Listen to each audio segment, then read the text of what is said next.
तक पूरा target achieve नहीं हो जाता, मतलब एंड रिजल्ट नहीं आ जाता, तब तक हम क्या नहीं करने वाले, उसको चेक ही नहीं करेंगे। एक दिन के अंदर तुम्हें 3 यूनिट करनी है, दैट मीन्स 10 दिन के अंदर तुम लोग 30 यूनिट आराम से कर सकते हो, ठीक है।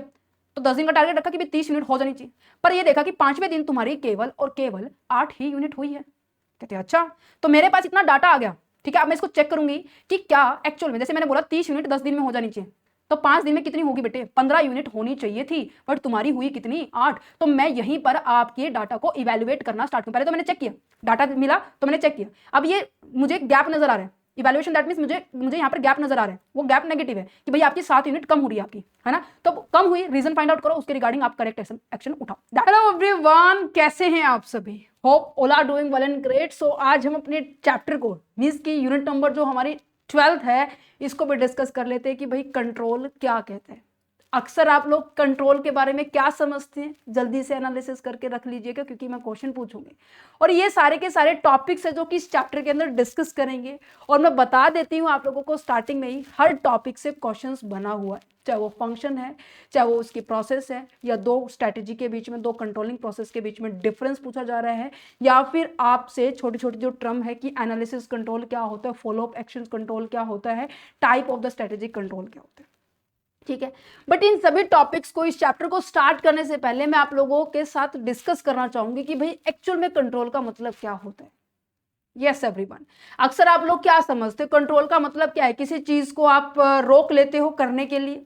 यस एवरीवन, बट एक्चुअल में क्या, अगर मैं तुमसे पूछूं कंट्रोल, अगर मैं ये कहूं कि कंट्रोल वो एक ऐसी प्रोसेस है जिसके थ्रू आपने जो पहले मिस्टेक की है, उस मिस्टेक को इन अपकमिंग फ्यूचर में होने से पहले तुम उसको आइडेंटिफाई कर लो, और आइडेंटिफाई करने के बाद उसके ऊपर एक करेक्ट एक्शन उठा लो। दैट मीन्स कंट्रोल कोई ये बात नहीं है कि आपने कोई मिस्टेक, फॉर एग्जाम्पल मैं कहूं कि आपको मैं एक गोल देती हूं, ठीक है। इस गोल के लिए आपने स्ट्रैटेजी बनाई कि भाई मुझे, मान लीजिए पहली बात तो गोल आपका डिफाइन होने दीजिएगा कि जी आपका जो गोल है ना, मान लीजिए 3 यूनिट्स आप लोगों को पूरे दिन के अंदर करने, 24 घंटे के अंदर 3 यूनिट्स करनी है। कहते हैं अच्छा जी, बिल्कुल सही बात है। अब ये 3 यूनिट करनी है तो आपने अपना प्लान बना दिया, ठीक है, कि सुबह 2 घंटे दूंगा 1 यूनिट को, दूसरे दिन दूसरा दोपहर के अंदर फिर 2 घंटे दूंगा, शाम को फिर 2 घंटे दूंगा, ठीक है। पर इसी दौरान जैसे ही आपकी 1 यूनिट फिनिश हुई थी, पापा जी ने क्या दिया, काम दे दिया। क्या दिया, मान लीजिए आप लोगों को पेंट करना था, घर में पेंटिंग का काम चल रहा है, पेंट के बॉक्स लेकर आने थे। कहते ठीक है। मम्मी ने भी साथ साथ क्या कहा कि बेटा ये सामान यहाँ से उधर उठाना है, तो आप मेरी हेल्प कर देना इधर से उधर। कहते ठीक है। तो इसने पहले ऑब्जर्व किया कि देख मेरा एक चैप्टर ना, 1 यूनिट ना 2 घंटे के अंदर हो गया। बिल्कुल आपने प्री डिफाइंड इन्वायरमेंट में किया, जैसे आपने सोचा था कि बिल्कुल सबसे पहले उठूंगा 4 बजे के दौरान और मैं 4 से 6 के दौरान मैं इसको कंप्लीट कर लूंगा, वो आपने बिल्कुल बेहतर तरीके से भी किया। तो आपको ये लगा कि हाँ ये 2 घंटे के अंदर मैंने मेरा काम कर दिया, तो डेफिनेटली ये वाले यूनिट्स भी हो जाएंगे। काम मिल गया तो सोचा कि चलो ये एक्टिविटी में पापा ने बोला था ये कर दिया काम, मम्मी ने बोला था ये भी काम कर दिया, और ये करते करते शाम के बज गए हैं 5। और वही बात है, थकावट तो होगी, सुबह के जगे हुए 4 बजे से, अब 5 बज गए हैं। तो दो ऑब्वियस है कि आप यहाँ पे क्या करने वाले हो, आप ये कहेंगे कि इससे बढ़िया कि मैं चल 1 यूनिट और कर देता हूँ, क्योंकि अब सो गया ना तो मेरी आंखें सीधी जाकर सुबह उठेंगी। मान लीजिए कुछ ऐसा कुछ है, ठीक है, मैं कंडीशंस ऐसे इन्वायरमेंट क्रिएट कर रही हूँ। तो कहते हैं अच्छा, तो आपने क्या किया, यहाँ पे 1 यूनिट और कर ली 2 घंटे के अंदर, 5 से लेकर 5 की बजाय वो 8:30 के दौरान हुई है वो। कहते हैं अच्छा, तो मतलब कि यहाँ पर 3.5 घंटे लगे इस यूनिट को करने में, तो तीसरी यूनिट तो यहाँ पे हुई नहीं है। अब यहाँ पे रीजन क्या है, तीसरी यूनिट नहीं हुई है, आपने क्या वो सारी एक्टिविटी वो कही की है जो कि आपके गोल को टाइम पे थोड़ा कम एफर्ट में अचीव करने में, वो सारी एक्टिविटी आप लोगों ने परफॉर्म की है कि आपका जो गोल है with in a time, with in a less effort, with in a less time आप उनको अचीव कर सके। नहीं, आपने पहला टास्क जो कंप्लीट किया पर्टिकुलर गोल को अचीव करने के लिए, वो तो बिल्कुल परफेक्टली किया, बट बाकी के जो चीजें आपने की है, ये 2 अदर एक्टिविटी की है जो कि आपके गोल को अचीव करने में ये एक्टिविटी रेलिवेंट नहीं थी, ये इररेलेवेंट एक्टिविटी थी। तो मिस्टेक यहां पे की, तो कंट्रोल आपने क्या किया कि नेक्स्ट टाइम पहले मैं अपना वर्क करूंगा, देन उसके बाद ये सारी की सारी एक्टिविटी करूंगा। तो आपने क्या किया कि आपने मिस्टेक की, मिस्टेक को आइडेंटिफाई किया, और द नेक्स्ट टाइम जब आप इस चीज को नेक्स्ट टाइम भी ऐसे ऐसे होता है नहीं होता है आपके साथ। तो नेक्स्ट टाइम जब इस तरीके की सिचुएशन क्रिएट हो तो आप पहले ही समझ जाएंगे कि अगर मैंने ये किया ना तो मेरा वो काम नहीं होगा जो कि मेरा मेन काम है।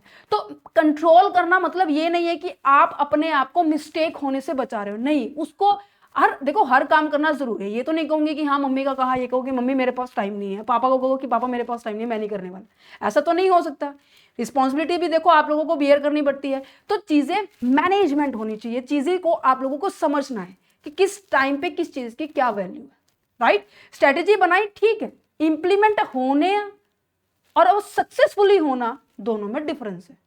समझ में आया? तो क्या कहता है कि when an organization make a strategy, जब कोई ऑर्गेनाइजेशन स्ट्रेटेजी बनाता है, वो कैसे बनाता है?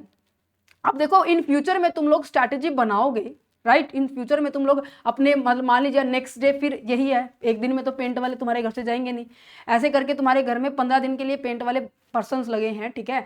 तो आप अपने अपकमिंग डेज के, आपके एग्जाम भी आए हैं बीच में, तो आप क्या देखेंगे कि आपकी जो प्रेजेंट सिचुएशन है, पास्ट का जो अनुभव है, उसके बेसिस पे फ्यूचर को आप एक्सपेक्ट करते हो नहीं करते कि मेरे साथ मैं इतना काम कर सकता हूँ। सेम इस तरीके से कंपनी भी करती है बच्चे।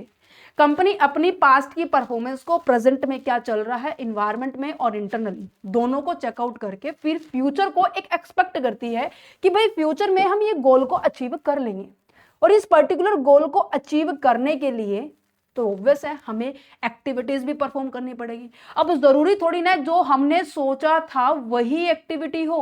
तुमने सोचा था ऐसे ऐसे काम करूंगा, पर क्या जैसे सोचा था, जैसे आपने एक्सपेक्टेशंस रखी थी अपने आप से, क्या आप उस पर उतर पाए हो?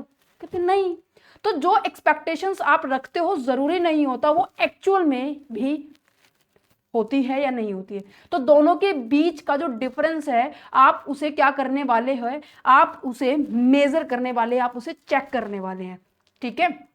देन चेकिंग करने के बाद उसके ऊपर इवैल्यूएट करेंगे, इवैल्यूएशन होगी। इवैल्यूएशन दैट मींस आप एनालिसिस करने वाले हो, विश्लेषण करने वाले हो कि ऐसा हुआ तो क्यों हुआ, रीजंस आप फाइंड आउट करेंगे। देन इसके बाद आप नेक्स्ट स्टेप होगा कि आप करेक्ट स्टेप या फिर मैं कहूं कि करेक्ट एक्शंस लेंगे कि नेक्स्ट टाइम ऐसे नहीं होना चाहिए। तो यहाँ पे ये लिखा गया है कि जो हमारी स्ट्रैटेजी होती है it is based on the certain expectations about the future, but in the reality things do not always happen as a plan.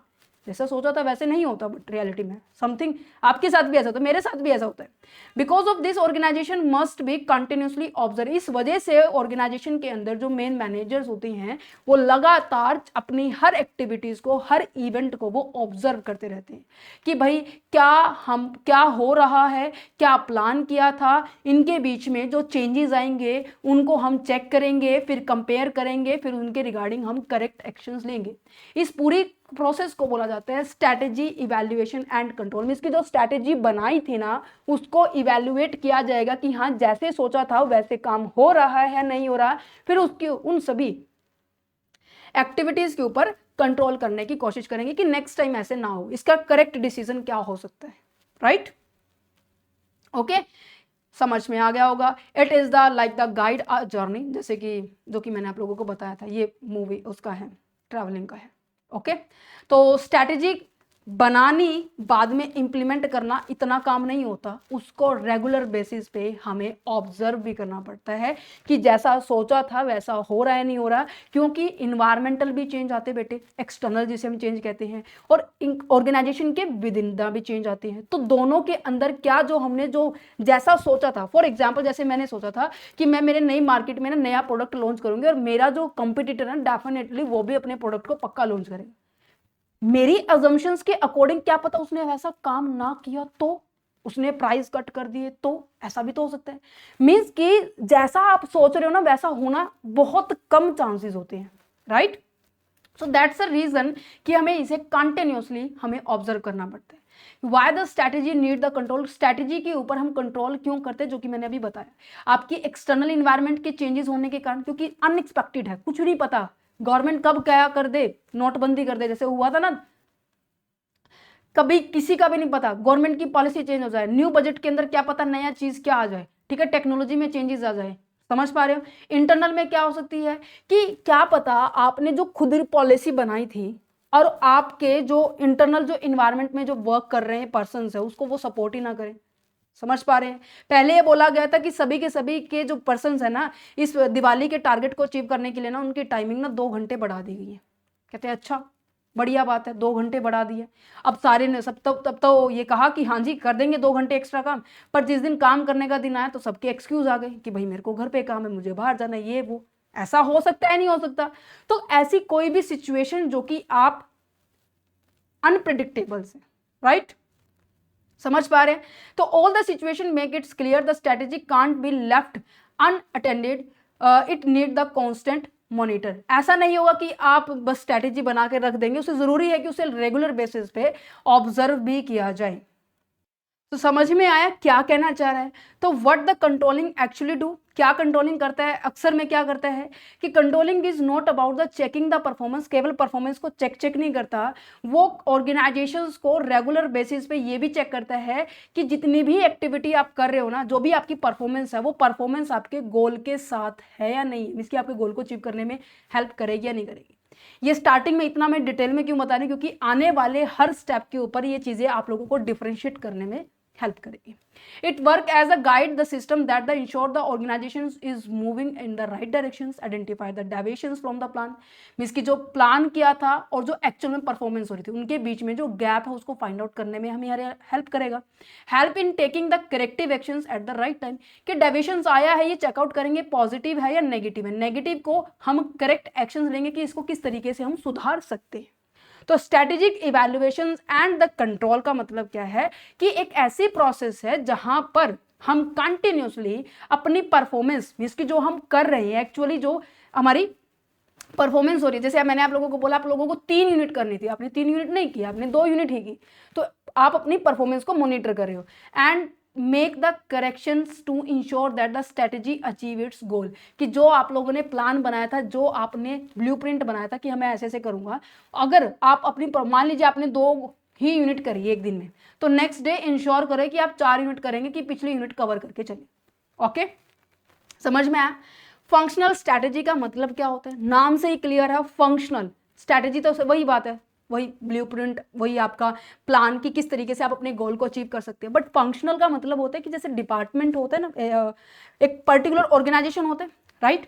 इस पूरी की पूरी बड़ी ऑर्गेनाइजेशन के अंदर देखो डिफरेंट डिफरेंट डिपार्टमेंट होते हैं, राइट? जैसे मैं कहूँ कि मेरी एक बड़ी सी कंपनी है और उसके अंदर जैसे मैं कहूँ कि मैं मान लीजिए टेक्सटाइल इंडस्ट्री के अंदर डीलिंग करती हूँ, ठीक है? अब गारमेंट्स को मुझे प्रोड्यूस करना है, ठीक है, और मुझे आगे बाकी के बंदों के सप्लाई करनी है, तो जरूरी है ना मेरा सेल डिपार्टमेंट, मेरा प्रोडक्शन डिपार्टमेंट। अब सेल डिपार्टमेंट का क्या काम है?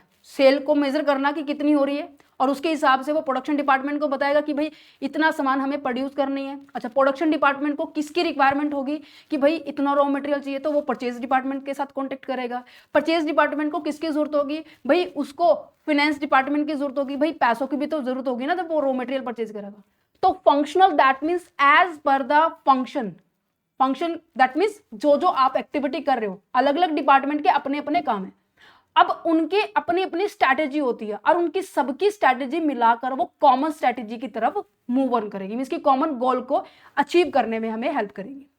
तो पढ़ो, when the organization make a strategy at the top level, जब टॉप लेवल में कहा कि भाई हमें क्या करना है, अपनी मार्केट के अंदर एक्सपैंड करना है, हमें अपना मार्केट शेयर इंक्रीज करना है, हमें अपने कस्टमर्स को अट्रैक्ट करना है, तो कैसे होगा भाई? आपको एडवर्टाइजमेंट भी करनी पड़ेगी, आपके प्रोडक्ट की क्वालिटी भी बेस्ट करनी पड़ेगी, आपकी प्रोडक्ट के अंदर कोई नई फीचर, नई वैरायटीज आप लोगों को लेकर आनी पड़ेगी। तो सारे के अब देखो टॉप लेवल मैनेजमेंट ने तो क्या किया भाई, बना दिया, बताया कि भाई हमें ये अचीव करना है। अब ये बोल दिया, इसको एक्चुअल में कौन इंप्लीमेंट करवाएगा भाई? मिडिल लेवल और टॉप लोअर लेवल मैनेजमेंट। और मिडिल लेवल में हर एक के अपने अपने डिपार्टमेंट होते हैं, जैसे कि मैंने बताया आपके मार्केटिंग डिपार्टमेंट होता है, प्रोडक्शन डिपार्टमेंट होता है, सेल डिपार्टमेंट होता है, परचेज डिपार्टमेंट होता है, एचआर डिपार्टमेंट होता है, फाइनेंस डिपार्टमेंट होता है, कैपिटल डिपार्टमेंट होता है। सब अपने अपने डिपार्टमेंट में अपनी अपनी स्ट्रैटेजी बनाएंगे और वो सारे की सारी स्ट्रैटेजी किस में वर्क करेगी कि भाई मार्केट को हमें अपने मार्केट शेयर को एक्सपैंड करना है। समझ में आ रहा है? Guide the actions, functions, strategy are the basis. पढ़ो इसको, पहले ऊपर वाली लाइन पढ़ो कि जो टॉप लेवल की जो स्ट्रैटेजी होती है वो केवल डायरेक्शन देती है, प्लान देती है। The plan can't be work automatically, अपने आप नहीं होता, वो क्या होगा, convert into the actually work inside the different department. हर एक डिपार्टमेंट अपनी अपनी फिर स्ट्रैटेजी बनाएगा इस पर्टिकुलर प्लान को अचीव करने के लिए, और ये अक्सर लोअर एंड मिडिल लेवल पर होता है, ठीक है। और इन्हीं को क्या बोलेंगे, स्ट्रैटेजिक फंक्शनल स्ट्रैटेजी बोलेंगे। और ये अपने अपने फंक्शंस के हिसाब से हर डिपार्टमेंट अपनी अपनी स्ट्रैटेजी बनाएगा। Without the functional strategy, different department may that take the decision according to their own thinking. अब देखो मैं ये कहूँ कि मेरा कोई टॉप प्लान ही नहीं है, और बिना टॉप प्लान के जो नीचे वाले डिपार्टमेंट है वो अपने हिसाब से काम करेंगे।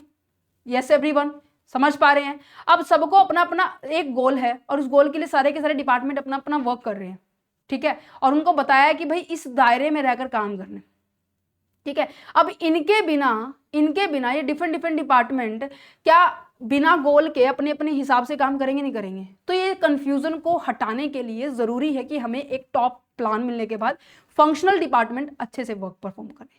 That means if the company decide it's expand its business, it can not do only by the making a plan. Plan बनाने से नहीं होगा, इसे जरूरी है कि एडजस्ट करना अपनी पॉलिसी को डिफरेंट एरिया के अंदर, क्योंकि फिनेंस डिपार्टमेंट क्या करेगा, नीड द मोर फंड्स, क्योंकि मार्केट को एक्सपैंड करना है तो भाई एडवर्टाइजमेंट भी करनी पड़ेगी, प्रोडक्शन भी करना पड़ेगा, ठीक है, मार्केटिंग भी करनी पड़ेगी, अपने प्रोडक्ट के अंदर न्यू फीचर ऐड करेंगे, टेक्नोलॉजी ऐड करेंगे, तो पैसा तो लगेगा ही लगेगा। मार्केटिंग वाले क्या कहेंगे कि भाई एक यूनिक तरीका लेकर आते हैं अपनी प्रोडक्ट के बारे में इंफॉर्मेशन लोगों तक पहुंचाने के लिए। जैसे क्या वो जो पंजाबी सिंगर है दलजीत दोसांझ जी है, कोका कोला की ऐड कैसे कर रहा है, भटूरे के साथ कर रहा है, ठीक है, छोले कुलचे के साथ कर रहा है। यस एवरीवन, तो प्रमोशन करने की नई नई स्ट्रैटेजी जब वो यूज़ कर रहा है, तो अभी इतनी बड़े बड़े जो सेलिब्रिटी हैं उनको वो अपनी एडवर्टाइजमेंट में यूज़ कर रहा है, तो डेफिनेटली उनको भी पेमेंट करनी पड़ेगी, तो पैसा चाहिए। प्रोडक्शन डिपार्टमेंट, दैट मीन्स आप लोगों की कैपेसिटी एनहांस करनी है, आपको मशीन भी चाहिए, लेबर भी चाहिए, हर चीज़ चाहिए, नहीं चाहिए। तो हर एक फंक्शनल स्ट्रैटेजी क्या होती है, हर एक डिपार्टमेंट की अपनी अपनी स्ट्रैटेजी होगी, और वो सारी की सारी स्ट्रैटेजी एक कॉमन गोल को हेल्प करेगी अचीव करने में। Every department contribute the properly to main strategy. तो यहाँ पे देखो मैंने ये लिखा हुआ है कि फंक्शनल एरिया कैसे किस तरीके से हेल्प करती है। Each department support the strategy in its own way, अपने अपने तरीके होते हैं, क्योंकि फाइनेंस डिपार्टमेंट का मेन काम क्या है कि भाई पैसे को या तो पैसे अरेंज करने हैं, मेन बात है पैसे अरेंज करने हैं। पैसे अरेंज करने के दो साधन हैं, या तो बेटे अपना खुद का पैसा यूज कर लो, या फिर ऐसा हो सकता है कि आप बोरिंग कर लो, मतलब कि उधार ले लो। अब खुद का पैसा यूज करेंगे तो इंटरेस्ट का झंझट खत्म हो जाएगा, किसी को इंटरेस्ट पेमेंट करनी पड़ेगी। अगर बोरिंग पैसे को यूज करने वाले मतलब उधार लेने वाले हो, तो पहली बात तो इंटरेस्ट देना पड़ेगा, दूसरा अपने पैसे को कहीं और इन्वेस्ट कर सकते हो। तो मतलब आप लोगों को डिसीजन लेना है कि take about how to arrange and use the resource, use of money. पहले तो अरेंज करो, फिर उसका यूज भी देखो कि कितना पैसा कहाँ पर यूज करना है। इन मार्केटिंग में देखा जाए कि फोकस किया जाता है कि how to sell the product, आप किस तरीके से अपने प्रोडक्ट को बेचने जा रहे हो, किस स्ट्रैटेजी को, क्या प्राइसिंग रखने वाले हो, प्राइसिंग को हाईलाइट करने वाले हो, या इसके फीचर्स को हाईलाइट करने वाले, या फिर जो मेन पर्सन है जो सेलिब्रिटी है उसको हाईलाइट करने वाले हो, किस तरीके से। बस रियल बढ़ने से मतलब होना चाहिए। प्रोडक्शन का मतलब क्या है कि आप किस तरीके से अपनी प्रोडक्ट को ज्यादा क्वांटिटी में प्रोड्यूस कर सकते हो। क्या हो सकता है, या तो मशीन बेहतर होनी चाहिए, राइट, या आप टेक्नोलॉजी का यूज कर रहे हो, या अपनी जो फैक्ट्री की जो लोकेशन है जहां पर आपकी आने जाने का सामान जो है टाइमिंग कम लग रहा हो, प्रोडक्शन तभी बढ़ सकती है। मतलब हर चीज मैटर करती है। ये नहीं करता कि केवल मैन पावर इंपॉर्टेंट है, केवल मैनेजमेंट इंपॉर्टेंट है, केवल रिसोर्सेज इंपॉर्टेंट, नहीं, सभी के कोऑर्डिनेशन से ही हम अपने गोल को अचीव कर सकते हैं। अब जैसे मैं आप लोगों को कहूँ मेरे पढ़ाने से क्या तुम लोगों के अच्छे मार्क्स आ जाएंगे। अब मैं आप लोगों को बताती हूँ, रियलिटी है ये।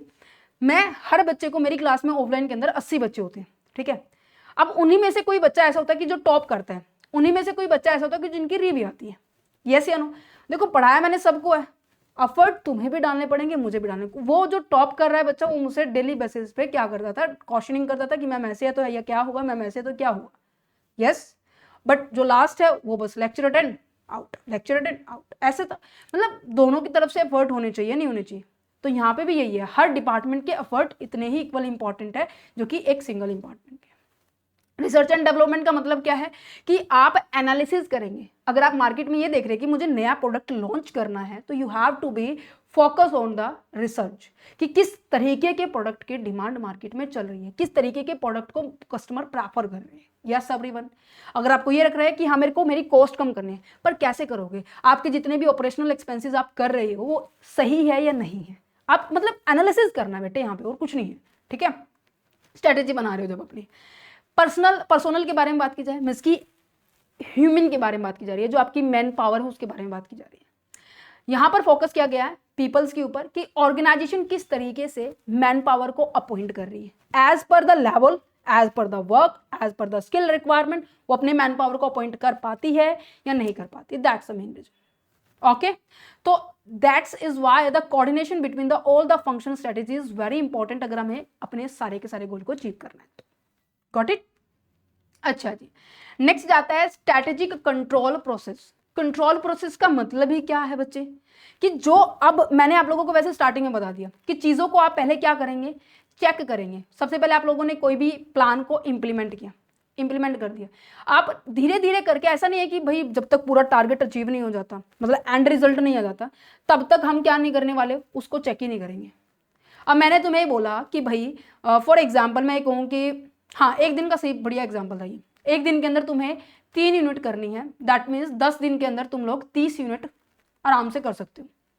ठीक है, तो 10 दिन का टारगेट रखा कि भाई 30 यूनिट हो जानी चाहिए, पर ये देखा कि 5वें दिन तुम्हारी केवल और केवल 8 ही यूनिट हुई है। कहते हैं अच्छा, तो मेरे पास इतना डाटा आ गया।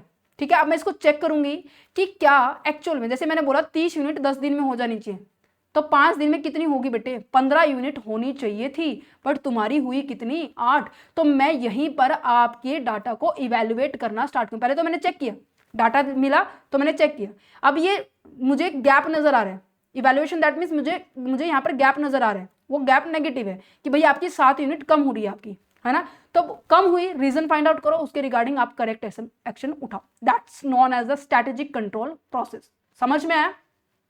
पहले डाटा कलेक्ट करो, डाटा कलेक्ट करने के बाद उसके बीच में ये देखो कि हाँ जी गैप आ रहा है नहीं आ रहा, देन उसके बाद आप उसके करेक्ट एक्शंस लोगे। ओके, तो इन रियल सिचुएशन में जब स्ट्रैटेजी में not always give the expected result, अक्सर यही होता है, थोड़ा बहुत तो वेरिएशन होता है, या तो पॉजिटिव होगा नेगेटिव होगा। अब वेरिएशन आना इसका मतलब ये नहीं है कि हमारी स्ट्रैटेजी खराब थी, जरूरी ये भी हो सकता है कि भाई आपने उसे सही ढंग से इंप्लीमेंट ना किया हो, या आपके बाकी जो रिसोर्सेज उसने आपकी हेल्प ना की हो। यस, जैसे मैं कहूँ कि कंपनी ने कहा कि मेरे को मेरी सेल्स को इंक्रीज करना है, बट एक्चुअल रिजल्ट क्या हुआ, लोअर देन द एक्सपेक्टेड हुआ। तो इस केस में क्या हुआ कि company organization can not be continue the इतनी इस तरीके से एक्टिविटी जो परफॉर्म कर रही है ना, उसमें वो उसी स्ट्रेटेजी को यूज नहीं करेगी, उसमें यहाँ पे चेंज करना स्टार्ट कर देगी। ठीक है, तो analysis what is going wrong, क्या गलत हो रहा है, और उसके रिगार्डिंग आप लोगों को करेक्ट एक्शंस लेना है। तो यहाँ पे स्ट्रैटेजी जब हम प्रोसेस पढ़ रहे हैं ना, तो प्रोसेसिंग में आप लोगों के 3 स्टेप आते हैं। कहाँ गए भाई? हाँ, 3 स्टेप आते हैं जब हम स्ट्रैटेजी पढ़ रहे हैं। Evaluations criteria, performance evaluations and control method. Evaluation का तो तुम्हें पता लग गया होगा कि क्या मतलब है, कि आप ये फोकस कर रहे हैं, इंपॉर्टेंट कर रहे हैं कि मैंने यहाँ पे देखो गैप फाइंड आउट किया, इवैल्यूएट किया, अब मैंने देखा कि हाँ गैप किन वजह से आ रहा है, मतलब कि कौन कौन से ऐसे फैक्टर है जो कि मेरे इस पर्टिकुलर गोल को अचीव करने के लिए इंपॉर्टेंट है, जो नहीं है उसको हटा दो। समझ में आ रहा है? तो इवैल्यूएशन द फर्स्ट स्टेप क्या कर रहे हैं, इवैल्यूएशन क्राइटेरिया मींस कि where it is identify what factors are important for the success and set the standard for the performance. और इवैल्यूएशंस के अक्सर 2 नेचर बताए गए हैं, क्वांटिटेटिव एंड क्वालिटेटिव। क्वांटिटेटिव का मतलब क्या है, जब चीजें नंबर में हम मेजर कर सकते हैं। क्वालिटेटिव का मतलब क्या है, जब मैं चीजों को नंबर में मेजर नहीं करूंगी, मैं यहाँ पर जजमेंट, अंडरस्टैंडिंग होती है चीजों की। क्वांटिटेटिव क्या होता है, जब चीजें, मैंने कहा फॉर एग्जांपल, मैंने कहा कि मेरे को ना कंपनी ने कहा कि मुझे सेल की जो फिगर के अकॉर्डिंग, मैंने कहा कि मेरे को 10,000 यूनिट सेल करनी है 1 महीने के अंदर, बट एक्चुअल में कितनी हुई, 6,000 हुई। तो परफॉर्मेंस होने के बाद मैंने इसको इवैल्यूएट करा, और इवैल्यूएट में रिजल्ट आया कि what the result did we get. अगर रिजल्ट फेवरेबल है दैट मीन्स हमारी बढ़िया परफॉर्मेंस चल रही है, अगर रिजल्ट अनफेवरेबल है, ये जो 4,000 की जो कमी आई है, इनकी जो इवैल्यूएशन की जो प्रोसेस है ना, मैंने बताया कि भाई 4,000 की कमी है, 4,000 नंबर में मेजर कर सकती थी, तो उसे क्वांटिटेटिव एनालिसिस बोलेंगे। ठीक है, हमने चेक किया है रिजल्ट को after the launching the product, means की सब कुछ होने के बाद। क्वालिटेटिव के अंदर क्या है कि यहां पर हम ये देखते हैं कि जो पॉलिसीज हमने बनाई है, जो प्राइस सेट हमने किया है, जो कस्टमर के लिए जो प्रोडक्ट हमने बनाया है, क्या वो वाकई में सही है या नहीं है। मतलब कि लॉन्च करने से पहले की सिचुएशंस को हम इवैल्यूएट कर रहे हैं। Checking the suitability, before and during the implementations. If the company asks if the product is suitable for the customer, if the price too high, is the marketing effective, do we have the proper resources. अगर मैं इन सभी चीजों का answer कर पा रही हूं, क्या मैं इनको मेजर कर सकती हूँ? नहीं, मैं इन चीजों का मतलब नंबर में तो आंसर नहीं दे सकती. तो क्वांटिटेटिव दैट मीन्स जब हम चेक करते रिजल्ट को after the implementation of the particular performance, and qualitative that means जब आप चेक करते हो अपनी सुटेबिलिटीज को कि क्या ये चीज सही है या नहीं है. ठीक है, समझ में आ रहा है नहीं आ रहा? ओके, तो यहां पर हमारे पास डाटा भी आ जाता है, जजमेंट भी आता है, उसके बेसिस पे हम इवैल्यूएशंस करते हैं. Okay, then second step is that कि हम क्या कर रहे हैं, हमारे पास जो परफॉर्मेंस आई है, एक्चुअल परफॉर्मेंस आई है और जो एक्सपेक्टेड हमने की थी, मैंने कहा मैंने 10,000 यूनिट को सेल करना है बट एक्चुअल में 6,000 की. अब मेरे नेक्स्ट स्टेप आ जाता है कंपैरिजन करना, और कंपैरिजन करने के बाद फाइनली जो डिफरेंस आएगा, जो 4,000 का डिफरेंस आया है, उसके रिगार्डिंग मुझे करेक्ट एक्शंस लेना है. तो सबसे पहले चेक करना, फिर कंपेयर करना, फिर करेक्ट करना. ये स्टेप मैंने आप लोगों को पहले भी डिस्कस किया था. यस, नेक्स्ट जाता है हमारे पास टॉपिक ऑपरेशनल कंट्रोल. क्या होता है ऑपरेशनल का मतलब क्या है? जैसे फंक्शनल का मतलब क्या था कि हर एक डिपार्टमेंट के अपने अपने काम के बारे में बात की जा रही है. ऑपरेशनल होता है कि जब आप डे टू डे जितनी भी एक्टिविटी परफॉर्म करते हो उसे हम ऑपरेशनल एक्टिविटी कहते हैं. आप लोगों ने कैश फ्लो स्टेटमेंट तो प्रिपेयर करा होगा कभी ना कभी, +2 में तो किया होगा, ग्रेजुएशन में भी किया होगा और यूजी में भी किया है. हमने मैनेजरियल अकाउंटिंग में पढ़ा है MCQ 05 के अंदर. क्या पढ़ते हैं? हमारे पास 3 एक्टिविटी होती है, financing, investing and operational activity. Operational का मतलब क्या होता है? जब भी हम कोई day to day activity perform कर रहे हैं उस परफॉर्मेंस को ही हम क्या बोलते हैं? ऑपरेटिंग एक्टिविटी कहेंगे.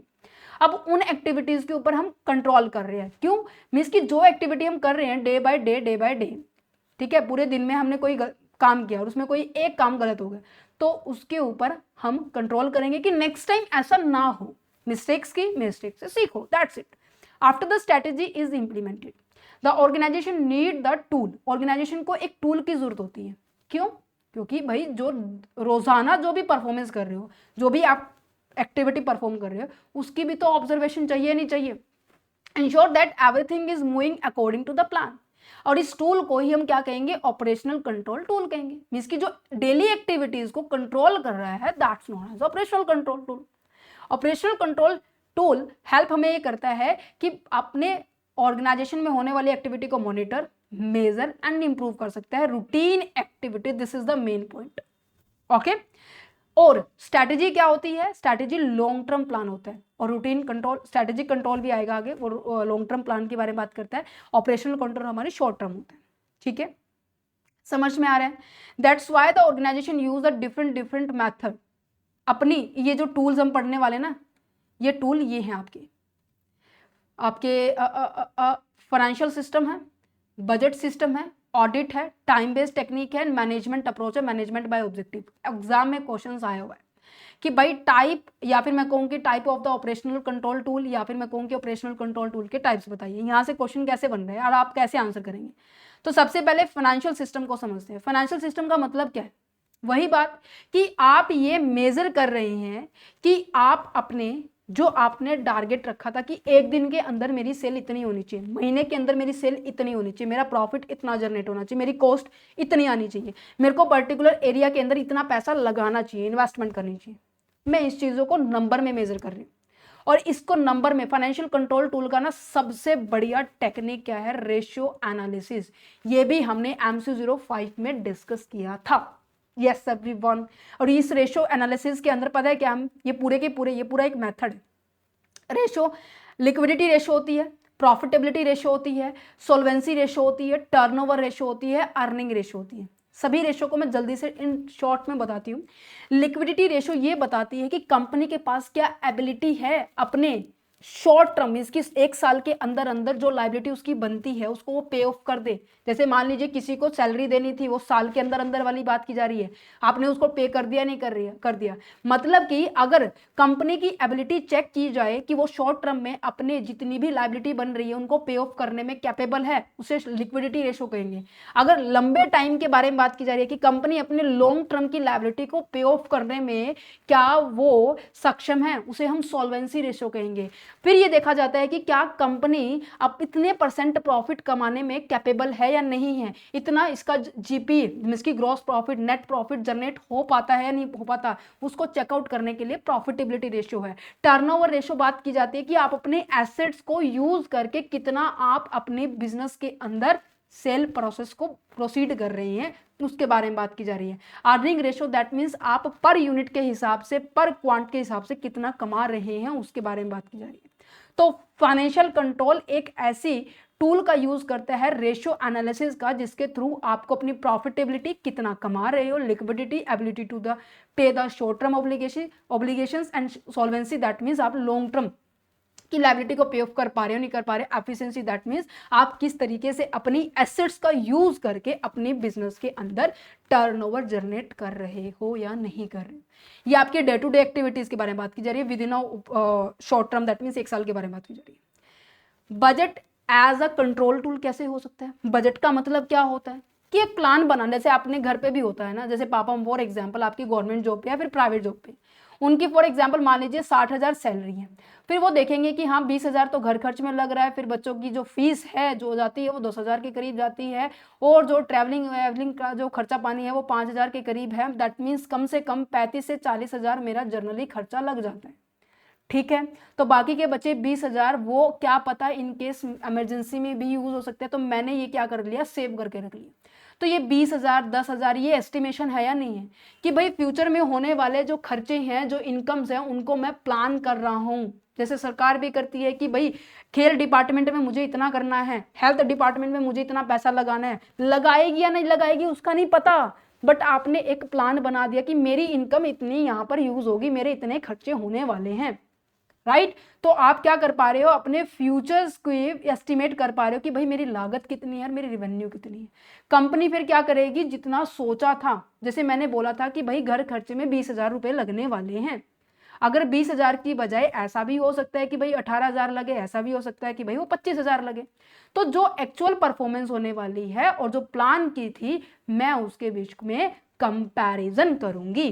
कंपैरिजन करने के बाद मैं डिफरेंस को फाइंड आउट करूंगी, देन उसके बाद करेक्टिव एक्शंस लेना पड़ेगा। समझ में आया नहीं आया? अच्छा जी, audit as a control method किस तरीके से यूज हो रहा है? ऑडिट का पहले मतलब समझो। ऑडिट का मतलब होता है कि जब आप बुक्स ऑफ अकाउंट बनाते हो ना, ठीक है, अपनी जितनी भी डेली रूटीन्स की एक्टिविटीज होती है उसका आपने लेखा बही में सब कुछ रिकॉर्ड कर दिया, कहते हैं अच्छा जी कर दिया। अब ये चेक करना कि जो रिकॉर्ड किया है बेटे वो सही है या नहीं, क्योंकि जरूरी है रिकॉर्ड करना, इट्स गुड, बट वो करेक्ट है या नहीं, इसकी क्रॉस चेकिंग को बोला जाता है ऑडिट होना, राइट। और जो इस पर्सन को करेगा उसे बोला जाता है auditor, right. Checking whether the activities are being carried out the correctly and the honestly. It involve the examine the record and performance to be ensure, कि ये बताना कि जो रिकॉर्ड इन्होंने किया है, जो इनकी परफॉर्मेंस है, वो एग्जाम किया जाएगा कि हाँ सही है, ठीक है, वो रूल्स रेगुलेशन को फॉलो कर रही है नहीं कर रही है, वो एफिशिएंसी ऑफ द ऑपरेशंस है या नहीं है, दैट मीन जिस तरीके से बताया था वैसा काम कर रही है नहीं कर रही है। अगर अगर अगर अगर ऑडिट करने, देखो ये ऐसा ना मिले कि हाँ बिल्कुल रिपोर्ट अपोजिट है, जैसा दिखाया वैसा नहीं है, तो इनके ऊपर एक अलग से रिपोर्ट तैयार करेगा ऑडिटर कि भाई इनकी यहाँ कमी है, यहाँ कमी है, यहाँ कमी है। कहते अच्छा ये रिपोर्ट कितने टाइप की होती है? वैसे काफी तरीके की होती है, बट आपके यहाँ पे दिखाया गया है कि इंडिपेंडेंट ऑडिट होती है। इंडिपेंडेंट का मतलब होता है कि कंपनी के बुक ऑफ अकाउंट को चेक करने वाला ना बाहर से आएगा, कंपनी के इंटरनल ही होगा। इंटरनल ऑडिट का मतलब होता है विद इन कंपनी का पर्सन ही वो क्या कर रहा है, डेली बेसिस पे अपनी कंपनी की ही बुक्स ऑफ अकाउंट को रेगुलर बेसिस पे चेक कर रहा है। गवर्नमेंट ऑडिट का मतलब होता है जब गवर्नमेंट की परमिशन आती है कि हाँ जी इसका ये रूल रेगुलेशन देखो फॉलो कर रहा है नहीं कर रहा है, कंपनी फॉलो कर रही है नहीं कर रही है, दैट्स। टाइम बेस्ड कंट्रोल के बारे में बात की जाए, जहां पे बात की जाती है PERT एंड CPM। PERT का मतलब होता है program evaluation and review technique बोला जाता है। CPM का मतलब होता है क्रिटिकल पाथ मेथड होते हैं। पता है इसमें क्या बोला जाता है कि जो आपने टारगेट रखा है, प्लान रखा है, शेड्यूल बनाया है कि भाई 2 घंटे में 1 यूनिट हो जानी चाहिए, क्या वो उसी 2 घंटे में हुई है या नहीं हुई? कहते हैं हाँ पहली यूनिट तो मैम हो गई थी। कहते दूसरी यूनिट कितने घंटे में थी? कहते 3.5 घंटे में हुआ। कि क्यों? टाइम बेस किसे बोला गया? बोला तो 2 घंटे में होनी चाहिए, तो वाई 3.5 घंटे? कहते हैं कि भाई थकावट हो गई थी मैम, मन नहीं कर रहा था, बस फिर भी जबरदस्ती कर दी हमने। तो रीजन फाइंड आउट करना, टाइम बेस्ड कंट्रोल यही होता है। Managing and controlling the activity according to the time so that the work is completed within the plan schedule है या नहीं। Got it. सो इसे टाइम बेस्ड कंट्रोल सिस्टम कहेंगे। ये दोनों टेक्निक आप यहाँ पे यूज करेंगे।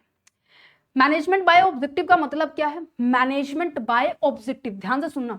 देखो ऑर्गेनाइजेशन में जब अपना ऑब्जेक्टिव सेट होता है ना, तो हर एक का लेवल बनाया जाता है, मतलब top level, middle level and lower level. तो सबको अपने अपने ऑब्जेक्टिव को पहली बात तो क्लियरली डिफाइन बताना कि भाई तुम्हारा ऑब्जेक्टिव ये है, तुम्हें इस एक्टिविटी को परफॉर्म करना है, और सबको मैंने फॉर एग्जांपल बता दिया कि तुम सबका ये गोल है, और इस सारे के सारे गोल को अचीव कर लेंगे तो हमारा मेन गोल अचीव हो जाएगा। अब यहाँ पर सभी डिपार्टमेंट वालों को अपना अपना गोल पता होना चाहिए। क्लियरली आपका ऑब्जेक्टिव आपने पहले सेट करना है यहाँ पे। फिर जैसे जैसे पर्सन है ना, वो सारे के सारे काम करेंगे। अब इन जो भी काम करेंगे उनकी परफॉर्मेंस को इवेल्युएट करना है। अब जब इवेल्युएट करेंगे तो फिर ये देखेंगे कि भाई किसने काम किया है बेहतर, किसने नहीं किया। जिसने बेहतर किया है, फॉर एग्जाम्पल यहाँ पर जो दूसरा बंदा है इसने बेहतर किया है तो इसको रिवॉर्ड देंगे, इसने नहीं किया इसको पनिशमेंट देंगे। तो यहाँ पे मैनेजमेंट बाय ऑब्जेक्टिव यही कहते हैं। Clearly goal are set for the organisation, department and individual. हर एक के लिए अपना अपना क्लियरली गोल सेट किए जाएंगे। Employ know the exactly what they have to be achieve, क्या उनको अचीव करना है, सबको क्लियरली पता होता है, कोई भी कंफ्यूजन नहीं होता है। Their performance is measured accordingly, उनके परफॉर्मेंस मेजर किए जाते हैं एज पर द स्टैंडर्ड। तो ये पूरी प्रोसेस है। देन उसके बाद उनकी कहीं ना कहीं सभी डिपार्टमेंट को अपना अपना काम पता चल गया तो रिस्पॉन्सिबिलिटी क्रिएट हो रही है, उनको मोटिवेशन मिलेगा कि हाँ मुझे रिवॉर्ड मिल रहा है, उनकी परफॉर्मेंस बेटर होगी। That's it. तो सभी जितने भी अपनी ऑपरेशनल एक्टिविटी, ऑपरेशनल समझ में आया कि डे टू डे एक्टिविटी हम परफॉर्म कर रहे हैं, उनको मेजर करने में, उनको कंट्रोल करने में सारे टूल हेल्प कर रहे हैं। फाइनेंशियल टूल मनी को चेक करता है, बजट टूल प्लानिंग करता है कि जो पैसा सेट किया था वो एज इट इज अचीव हो रहा है नहीं हो रहा है। ऑडिट जो है वो बताता है कि आपने जो बुक ऑफ अकाउंट प्रिपेयर किया वो करेक्टली है या नहीं है। टाइम कंट्रोल मैनेजिंग जो बताता है कि आपकी एक डेडलाइन है कि इतने घंटे में इतना काम हो जाना चाहिए। एमबीओ का मतलब क्या है कि आप अपनी परफॉर्मेंस को मेजर करें, उस परफॉर्मेंस की बेहतर परफॉर्मेंस है तो रिवॉर्ड मिल जाएगा, नहीं है तो पनिशमेंट मिलेगी। Yes everyone. चलो तो नेक्स्ट पॉइंट पे पहुंचते हैं कि क्या कहता है परफॉर्मेंस स्टैंडर्ड। अब इतनी देर से बात करें भाई परफॉर्मेंस परफॉर्मेंस परफॉर्मेंस। एक तो परफॉर्मेंस होती है जो आप लोगों ने सेट की है, एक परफॉर्मेंस होती है जो आप एक्चुअल में कर रहे हो। अब यहां पे बात की जा रही है परफॉर्मेंस स्टैंडर्ड, राइट। मतलब कि जो आप एक्सपेक्ट कर रहे हो कि हाँ इन फ्यूचर में मुझे क्या होना चाहिए, मिल जाना चाहिए, इतना नहीं तो कम से कम इतना तो हो ही जाना चाहिए ना। फॉर एग्जाम्पल जैसे मैं कहूँ कि जब तुम एग्जाम देकर आते हो, ठीक है, तुमने कहा कि 5 के 5 क्वेश्चन हमारे मैच हो गए। अक्सर ये एक्सपीरियंस फील किया मैंने इस पर्टिकुलर सब्जेक्ट में, तो क्योंकि हर चीज टॉपिक डिटेल से हो रही है। और बाकी जैसे MC04 का सबसे बुरा एक्सपीरियंस रहा था मेरा भी और बच्चों का भी, कि क्वेश्चंस ऐसे घुमा फिरा के आ रहे थे, डायरेक्टली क्वेश्चंस मैच नहीं हो रहे थे। तो उसे मुझे सीखने को मिला कि हाँ क्वेश्चंस किस तरीके से और हम आप लोगों के साथ शेयर कर सकते हैं। तो चलो यहाँ पे मैंने कहा कि एक बच्चे ने रिस्पॉन्स दिया कि मैम मेरे तो 5 के 5 क्वेश्चन बिल्कुल परफेक्ट हुए। मैं कि कितना स्कोर कर लोगे बेटा? तो उन्होंने कहा कि मैम 80 मार्क्स का पेपर होने वाला है, तो मैं 70 से लेकर 75 के बीच में आ जाऊंगा। अच्छा, तो ये क्या है, मिनिमम स्टैंडर्ड इसने सेट किया कि उसने परफॉर्मेंस कर दिया, परफॉर्मेंस करने के बाद जो स्टैंडर्ड उसने सेट किया, राइट। कहते हैं अच्छा, फिर उसने अगर इसके बीच में लाई कर दिया, दैट मीन्स उसका जो परफॉर्मेंस स्टैंडर्ड उसने सेट किया था, स्टैंडर्ड होता है कि एक प्री डिफाइंड लेवल होता है, ठीक है, परफॉर्मेंस जो कि आप कर रहे हो। अब इन केस ये 70 से 75 में लाई कर देता है तो बेस्ट है, अगर इससे कम कर रहा है तो रीजन, ज्यादा कर रहा है तो भी रीजन, ये भी अच्छा है, और इससे कम कहीं ना कहीं उसकी एक्सपेक्टेशन से आप परे होते जा रहे हो। तो after the deciding how to measure the performance, हमने देख लिया कि मेजर कैसे करेंगे परफॉर्मेंस को। नेक्स्ट इंपॉर्टेंट स्टेप होता है कि decide what level of the performance is acceptable. This level is known as the performance standards. When a company measure the performance, it's the first decide how much result is good enough. कितना, जैसे मैं कहूँ कि हाँ, अगर मैं normally बच्चों को कहूँ ना कि बेटे कितना, अक्सर पूछते हैं कि मैम कितने अच्छे मार्क्स होते हैं, किस तरीके से हम अच्छे मार्क्स लेकर आ सकते हैं। वैसे देखा जाए तो 70 से लेकर 75 के बीच में अच्छे ही मार्क्स है, ये अच्छा गुड इनफ है, इतना तो आप लोगों को अचीव करना चाहिए, राइट। अगर मैं मिनिमम लेवल बताऊं, चलो मिनिमम मैं कहूँ कि अगर 80 नंबर का पेपर है तो कम से कम 60, चलो थोड़ा सा लेवल कम कर लेते हैं, 60 से 65 के बीच में तुम्हारे आ जाने चाहिए। कहते हैं अच्छा, तो यहाँ पे कंपनी भी एक्सपेक्ट करती है कि जो मेरी सेल है ना वो कितनी होनी चाहिए। तो अच्छा, this good enough level is called the acceptable. Performance level means कि अगर मान लीजिए कंपनी ने कहा कि भाई मेरी की सेल क्या होनी चाहिए, 10 लाख रुपए होनी चाहिए, तो कंसीडर किया कि यहाँ इतनी परफॉर्मेंस बेटर है। अगर मेरी परफॉर्मेंस, ये एक्चुअल परफॉर्मेंस हो रही है, सेट किया 10 लाख, अगर मेरी परफॉर्मेंस 11 लाख है तो परफॉर्मेंस क्या है, बढ़िया है, बेटर है। अगर मेरी 10 की 10 लाख हुई तो इसको भी हम एक्सेप्ट कर लेंगे। अगर 7 लाख हुई तो एक्सेप्ट नहीं करेंगे। क्यों? क्योंकि इसने मिनिमम एक्सेप्टेबल लेवल को क्रॉस ही नहीं किया, ये तो परफॉर्मेंस बुरी है। समझ में आ रहा है? समझ में आ रहा है? अच्छा, ये तो मैंने क्या किया, अपने ही परफॉर्मेंस के साथ मेजर किया। तो यहाँ पे आ जाता है type of the performance acceptable standards के बारे में बात की जा रही है। तो यहाँ पर ये देखो, आपके टाइप इंपॉर्टेंट है, इनके ऊपर फोकस करते हैं। ये एग्जांपल ये जो मैंने आप लोगों को समझाया अभी, तो सबसे पहले आ जाता है कि हमारे पास हिस्टोरिकल स्टैंडर्ड। हिस्टोरिकल का मतलब है कि एक कंपनी है बेटे, कंपनी क्या कर रही है, अपनी 2024 के साथ कंपेयर कर रही है 2026 को, 27 को। कहते हैं अच्छा, मीन्स की अपनी ही परफॉर्मेंस को साथ अपनी कंपैरिजन करना, बट फर्क बस इतना है कि पास्ट वाली परफॉर्मेंस की जा रही है। तो हिस्टोरिकल स्टैंडर्ड ये होता है कि compare it's the present performance with the past performance. अच्छा, जैसे मैंने कहा कि 5 लाख रुपए की मेरी सेल हुई थी लास्ट ईयर, अब की बार 7 लाख हुई है, मतलब अच्छा है, बढ़िया है, मतलब इंप्रूवमेंट हुई है। बट कहीं ना कहीं आपने क्या कंसीडर किया कि भाई as per the environment situation भी चेंज हुई होगी, एज पर द रिसोर्सेज भी अवेलेबिलिटी अलग अलग हुई होगी। तो मतलब ये स्टैंडर्ड ठीक है, आप अपने ही परफॉर्मेंस से मेजर कर रहे हो, ठीक है। कहते हैं ना, कंपैरिजन करना है तो दूसरों से नहीं करना चाहिए, अपने आप से करना चाहिए। बट यहाँ पर ना एक चीज को इग्नोर कर दिया। क्या? इन्होंने पास्ट की परफॉर्मेंस को जब हम देख रहे हैं ना, तो इन्होंने बाकी के, एक सेकेंड, कहाँ लिखा हुआ था, लिमिटेशन क्या है, does not consider the change in the environment and sometime the past performance itself may not have the satisfactory. तो आप पास्ट की जितनी भी इन्वायरमेंट है, रिसोर्सेज है, कंडीशंस है, उसको मेजर ना करके, उसको कंसीडर ना करके, आप वैसे ही अपने बस नंबर से इवेल्युएशन कर लेते हो। कहते हैं अच्छा, इंडस्ट्रियल स्टैंडर्ड का मतलब क्या है, यहां तो आपने खुद के साथ ही कंपैरिजन किया था, अब ये कह रहे हैं कि खुद के साथ नहीं करना, मार्केट में क्या चल रहा है भाई उसको देखो। अच्छा, मतलब कि मेरी जैसी जो कंपनी ऑपरेट हो रही है ना, उसका देखना है कि वो कितना ही सेल कर रही है, कितना प्रॉफिट कर रही है। अगर मार्केट में 15% प्रॉफिट जनरेट हो रहा है तो आपको भी जरूरी है कि भाई 15% करो। अगर आप कम कर रहे हो तो डेफिनेटली आपकी परफॉर्मेंस वीकर सेक्शन में है। कहते हैं अच्छा, ये भी परफॉर्मेंस, ये जो मेथड है ठीक है, पर इतना ज़्यादा ठीक नहीं है। क्योंकि देखो, सभी कंपनीज के, सभी इंडस्ट्री के अंदर ना जितनी भी कंपनी होती है ना, उनके साइज, उनके पास अवेलेबल रिसोर्सेज, उनके पास अवेलेबल रिसोर्सेज के अंदर सब कुछ आ जाएगा। जैसे कि पैसा हो गया, पावर हो गई है, मैन पावर हो गया, मशीन हो गया, मनी हो गई, ये सारी की सारी अलग अलग होती है। तो ज़रूरी थोड़ा ना कि सेम नेचर की तो है, ठीक है, सेम प्रोडक्शन कर रही है, बट साइज भी तो मैटर करता है ना, पावर भी तो मैटर करती है या ना, नहीं, या नहीं करती। कहते हैं अच्छा। नेक्स्ट जाता है प्रेजेंट स्टैंडर्ड। प्रेजेंट स्टैंडर्ड सबसे बेस्ट माना गया। कहता है कि कंपनी क्या कर रही है, अपना खुद का एक स्टैंडर्ड सेट करे आज की तारीख में। तो मैंने कहा कि हम आपके लिए, अब जैसे आप लोगों ने कहा कि भाई मेरे को 90% स्कोर करना है, आज आपने सेट कर दिया टारगेट। आप 6 महीने के बाद, जून के एग्जाम होने के बाद सितंबर अक्टूबर तक तुम्हारे रिजल्ट आ जाएंगे, थोड़ा बहुत लेट हो जाएगा या फिर नवंबर दिसंबर तक आ जाएंगे। तो रिजल्ट आने के बाद आपकी परफॉर्मेंस आई 80% या फिर 85%, ठीक है। तो तुमने अपने ही परफॉर्मेंस, अपने ही सेल्फ स्टैंडर्ड रखा, ठीक है, प्रेजेंट में जो था अभी सिचुएशन है, और उसके साथ अपनी परफॉर्मेंस को क्रॉस चेक किया, तो ये बेस्ट माना गया है, ठीक है। Organization set its own target for the future based on the goal, its goal and the environment, ठीक है। तो समझ में आ गया होगा कि हिस्टोरिकल आपका स्टैंडर्ड का मतलब क्या है। हिस्टोरिकल स्टैंडर्ड का मतलब है कि आप अपनी पास्ट की परफॉर्मेंस के साथ अपने खुद की मेजरमेंट कर रहे हैं कि क्या मैंने परफॉर्मेंस इंप्रूव हुई है या नहीं हुई है। इंडस्ट्रियल का मतलब क्या है कि सेम नेचर की जो इंडस्ट्री के अंदर सेम नेचर की जो फर्म है ना बेटे, उनके साथ आप कंपैरिजन कर रहे हैं। अगर वो 15% कमा रही है तो जरूरी है आपको भी 15% कमाना है। प्रेजेंट का मतलब क्या है कि आप अपनी प्रेजेंट सिचुएशन को देखकर, अपने इन्वायरमेंट को देखकर, अपने सर्कमस्टांसेस को देखकर, अपनी सिचुएशन को देखकर आपने गोल रखा, उसको फिर आप क्या कर रहे हो, अचीव कर रहे हो, राइट। समझ में आया? अच्छा जी, नेक्स्ट जाता है ऑफ पॉइंट हमारा, analysis and the follow up actions for the control. कहने का मतलब क्या है, एनालिसिस का मतलब क्या है कि डाटा कलेक्ट किया, उसको पढ़ा लिखा, मतलब कि उसको समझा कि कहना क्या चाह रहा है। अगर अगर अगर अगर वो जो डाटा बता रहा है कि हाँ जो भी तुम्हारे रिजल्ट है ना तुम्हारे फेवर में है, तो तुम लोग वैसा ही काम करते जाओ।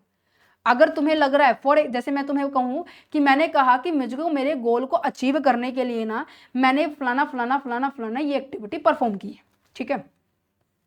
कहते अच्छा, अब ये एक्टिविटी देखा जाएगा कि इन एक्टिविटी करने से अगर आपकी परफॉर्मेंस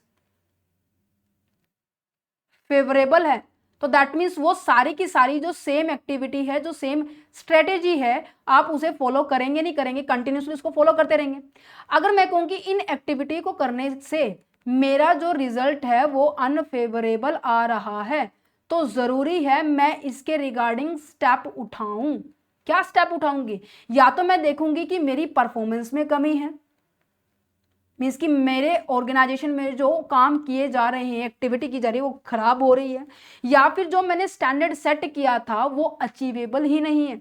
मीन्स कि मुझे मेरे स्टैंडर्ड को, मुझे मेरे, एक सेकेंड, मुझे मेरे स्टैंडर्ड को ही क्या करना पड़ेगा? चेंज करना पड़ेगा, मुझे मेरी स्ट्रेटेजी को ही चेंज करना पड़ेगा।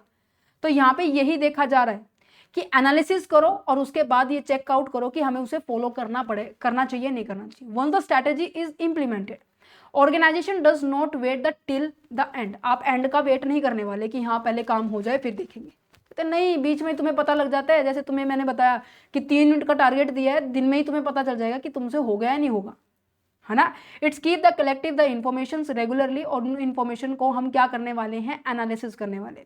If the performance is a satisfactory, तो कंटिन्यूसली उस स्ट्रेटेजी को हम यूज करेंगे, सेम प्रोसेस में चलता रहेगा। अगर परफॉर्मेंस मेरी क्या है? वीक है, तो कहीं ना कहीं मेरी जो नेसेसरी है, जरूरी है कि मैं उन स्ट्रेटेजी को, उन रीजंस को देखूं कि जिनके कारण मेरी परफॉर्मेंस वीक है। वो रीजन कुछ भी हो सकते हैं कि मेरी इंटरनल परफॉर्मेंस वीक हो सकती है, या फिर मेरे जो की सक्सेस फैक्टर्स है वो मेरे प्रॉपरली, मैं उन चीजों को हैंडल नहीं कर पा रही। समझ में आया? क्योंकि अनसेटिस्फैक्शन आप लोगों को मिलना जरूरी नहीं होता कि आप लोगों की परफॉर्मेंस खराब थी इसलिए आप लोगों को आपके रिजल्ट नहीं अचीव हुए, क्योंकि रिजल्ट अचीव होना, बताया था, काफी सारे फैक्टर्स होते हैं। आपने स्ट्रेटेजी बना दी तो जरूरी है इंप्लीमेंट होना, चलो इंप्लीमेंट कर दिया तो जरूरी है इन्वायरमेंट सपोर्ट करना। इन्वायरमेंट सपोर्ट कर रहा है तो जरूरी है कि जब हम इवेल्युएट कर रहे हैं तो पर्सन उसे एग्जैक्ट वे में इवेल्युएट करे। तो अच्छा, मतलब सिंपल स्ट्रेटेजी बनाना, इंप्लीमेंट करना, कोई मतलब ये नहीं होता कि एक स्टेप की गलती होती है, सभी का इक्वली इंपॉर्टेंस होता है, राइट।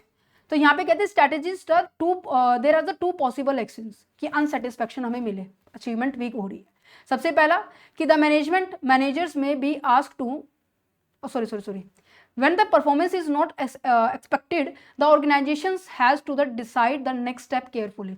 जब वो आप अपनी एक्टिविटीज से, अपनी परफॉर्मेंस से सेटिस्फाइड नहीं होते हो तो मैनेजर के पास 2 ऑप्शन होते हैं उनको अप्लाई करने में, या तो परफॉर्मेंस इंप्रूव कर दो, या फिर अपने जो टारगेट, अपने जो स्टैंडर्ड रखे थे ना, उनको रिवाइज कर दो, जो कि मैंने आप लोगों को यहाँ बताया। Okay, yes everyone. अच्छा, कंट्रोल रिपोर्ट आपकी कितने टाइप की होती है? आपने कंट्रोल किया, ठीक है, आपने यहाँ पे चेकआउट किया ना कि हाँ चीज़ें हो रही है नहीं हो रही मेरे हिसाब से जो प्लान किया था, तो आप उसको कंट्रोल करने के ना 2 तरीके हैं। एक तो मोटिवेशनल रिपोर्ट होती है, एक इकोनॉमिक रिपोर्ट होती है। मोटिवेशनल होती है जो कि जिसको आप अपने कंट्रोल में हो सकता है, मतलब कि जो मैनेजर उसको ईजिली हैंडल कर सकते हैं, ठीक है। एक इकोनॉमिक रिपोर्ट होती है जिसको मैनेजर भी हैंडल नहीं कर सकता, जिसमें ओवरऑल परफॉर्मेंस होती है। एक्सटर्नल इन्वायरमेंट को मैनेजर कभी भी हैंडल नहीं कर सकता, उसको कंट्रोल नहीं कर सकता। मोटिवेशनल रिपोर्ट क्या होती है? जिसको मैनेजर ईजिली कंट्रोल कर सकते हैं। अगर ये लग रहा है कि एम्प्लॉई ना थोड़ा सा काम नहीं कर रहा, वो डीमोटिवेटेड हो रहा है, उसको मोटिवेट कर दो, उसकी प्रेज कर दो, उसे बताओ कि देखो तुम्हारे द्वारा किया गया काम ना कितना इंपॉर्टेंट है, तुम्हारे द्वारा किया गया काम ना एक पूरे गोल को अचीव करने में कितनी इंपॉर्टेंस दे रहा है, और डेफिनेटली एम्प्लॉई भागा भागा काम करेगा उसकी इतनी प्रेज करने के बाद, है ना। सो दैट्स अ रीजन हमें इन चीजों के ऊपर फोकस करना चाहिए। फॉलोअप का मतलब क्या है? फॉलोअप का मतलब क्या है? Means the step taken after the checking and analysis the performance to improve the situations. Means after the analysis the organization must be decide whether the changes the strategy और not.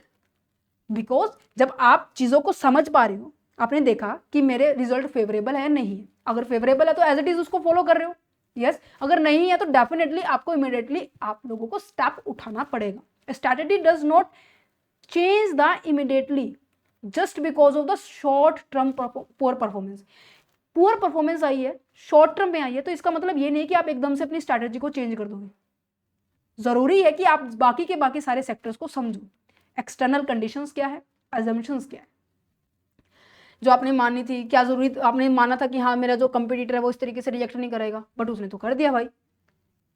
आप इन सभी चीजों को देखो। अगर ये है कि शॉर्ट टर्म में परफॉर्मेंस इफेक्ट हो रही है, लॉन्ग टर्म में अभी फिर भी हमें अचीव कर सकते हैं, कोई जरूरत नहीं है चेंज करने की, आप उसी चीज पैटर्न को फॉलो करो। और ये लग रहा है कि नहीं नहीं फ्यूचर में अचीव नहीं कर पाएंगे, तो आपको अभी चेंज करना पड़ेगा।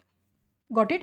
Before the changing the strategy, it's also important to check whether the problem lie in the implementations or the strategy itself. Implementation में कमी है या फिर strategy में खुद में कमी है? समझ में आया? समझ में आया नहीं आया? ओके, चलो तो नेक्स्ट पॉइंट पे बढ़ते हैं, नेक्स्ट आपके टॉपिक पे बढ़ते हैं। क्या कहता है? Problem of the control system. Oh, मतलब कि जब आप किसी चीज के ऊपर कंट्रोल करने जा रहे हो, जो आपने सिस्टम का मतलब मैंने क्या बताया था, गवर्नेंस, दैट मीन्स आप लोगों की rules regulations term conditions policy method technique, इन सभी को फॉलो करते हुए आप अपनी ऑर्गेनाइजेशन में कॉन्सेप्ट अप्लाई कर रहे हो, ये रूल सब पे अप्लाई है, उनके रिगार्डिंग क्या प्रॉब्लम्स आ रही है कंट्रोलिंग सिस्टम में, राइट? तो controlling systems are the essential but not the perfect, क्योंकि देखो हर पर्सन की ना विचारधारा किसी पर्टिकुलर टॉपिक पे जरूरी नहीं है सबकी सेम हो, है ना, डिफरेंट डिफरेंट होती है, नहीं होती। इवन घर में अगर मैं कहूँ 5 फैमिली मेंबर हो तुम लोग, तुम्हारे कोई एक डिसीजन लेना है, एक कह रहा है जैसे मान लीजिए कंस्ट्रक्शन करवानी है, कोई कह रहा है कि नहीं नहीं हम तो यहाँ पे क्या करते हैं, ये क्या बोलते हैं उसको, एक तो दिहाड़ी पे दिया जाता है और एक होता है एक और बोलते हैं जिसको मतलब दिहाड़ी नहीं बोलते, वो कहते हैं कि हाँ मैं तो नाम ही भूल गई उसका, समझ पा रहे, मतलब एक डिसीजन आप लोग नहीं ले पाते, सबके अपने अपने ओपिनियंस होते हैं, तो प्रॉब्लम्स को देखना है। तो सबसे पहले कहते हैं कि one of the major issue क्या है कि no clear the agreement on how to measure the performance, performance कैसे मेजर होगी, क्योंकि परफॉर्मेंस मेजर करने के तरीके हमने काफी सारे पढ़े, और डिफरेंट डिफरेंट मैनेजर ये कहेगा कि भाई हमारे यहाँ पर ये अप्लाई होना चाहिए, हमारे यहाँ पर ये अप्लाई होना चाहिए, तो डिफरेंट डिफरेंट ओपिनियन, तो उसी तरीके से कंफ्यूजन भी अराइज होगी। दूसरा प्रॉब्लम ये आ जाती है कि जब आप डाटा कलेक्ट कर रहे हो तो डेफिनेटली वो जरूरी होना चाहिए वो डाटा सही हो, अगर डाटा ही सही नहीं है तो इंफॉर्मेशन सही नहीं है, तो क्या हमारी जो स्ट्रैटेजी हमने बनाई है, जो हम एक्सपेक्ट कर रहे हैं फ्यूचर से कि ऐसा होना चाहिए, क्या वो सही होगा? नहीं। अगर इंफॉर्मेशन खुद में ही गलत है तो क्या हम कंट्रोल करेंगे, क्या हमारी परफॉर्मेंस करेगी, है ना? नेक्स्ट जाता है sometime the organization set the performance standards that are the contradictory in nature, means कि हमारे स्टैंडर्ड कुछ इस तरीके से होते हैं जो आपस में एक दूसरे से विरुद्ध होते हैं। फॉर एग्जाम्पल मैंने ये कहा कि आप लोगों को क्या करना है, मार्केट में अपना पूरी मार्केट में आप लोगों को मार्केट शेयर इंक्रीज करना है। मार्केट शेयर का मतलब क्या होता है, आपको अपने कस्टमर आपकी सेल बढ़ानी है। पर दूसरी तरफ ये कह रहे हो कि ना भाई कॉस्ट के ऊपर भी ध्यान रखना, कॉस्ट इतनी ज्यादा नहीं आनी चाहिए। भाई आपको मार्केट कस्टमर बढ़ानी है, सेल बढ़ानी है, ऑब्वियसली सेल बढ़ाओगे तो प्रोडक्शन करना पड़ेगा, तो आपको फंड ज्यादा रेज करने पड़ेंगे, एडवर्टाइजमेंट करनी पड़ेगी, बहुत ज्यादा खर्चे होंगे, मेंटेनेंस कॉस्ट होगी, लेबर अपॉइंट करने वाले, मशीन आने वाली है। अब चीजें आप कर रहे हो तो आप ये कह रहे हैं खर्चा कम होना चाहिए, भाई आप शौक भी कर रहे हो और ये कह रहे हो कि नहीं नहीं थोड़ा कंजस्टेड सा करना, अरे एक दूसरे से कॉन्ट्राडिक्ट हो रहे हैं। तो ऐसी सिचुएशन में कैसे हम चीज को बेस्ट परफॉर्म करेंगे? नहीं हो सकता। एक गोल है कि शेयर मार्केट को इंक्रीज करना, दूसरा गोल है कि भाई मार्केट कॉस्ट को डिक्रीज करना, ये कॉन्फ्लिक्ट है एक दूसरे के बीच में। Human and the behavioural problem के बारे में बात की जाए, मीन्स कि आप अपनी मैन पावर के बीच में एक क्या नहीं बना पा रहे, कोहेशंस क्रिएट नहीं कर रहा है, एक पॉजिटिव इन्वायरमेंट क्रिएट ही नहीं कर पा रहे। Control system also face the resistance from the employees. If the employee feel that the system is unfair and the biased, they may be not accept नहीं कर पाते या फिर आप लोगों के साथ कोऑपरेट ही नहीं करते।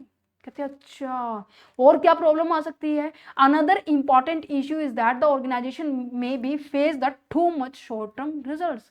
काफी बार क्या होती है, ऑर्गेनाइजेशन ये सोचती है कि हम छोटे काम के लिए वर्क करें, मतलब छोटे छोटे ऑब्जेक्टिव को अचीव करेंगे। कहते हैं अच्छा मतलब बड़े ऑब्जेक्टिव टोटली इग्नोर। अब बड़े ऑब्जेक्टिव टोटली इग्नोर होंगे तो फ्यूचर में अपनी इमेज कैसे क्रिएट कर पाओगे?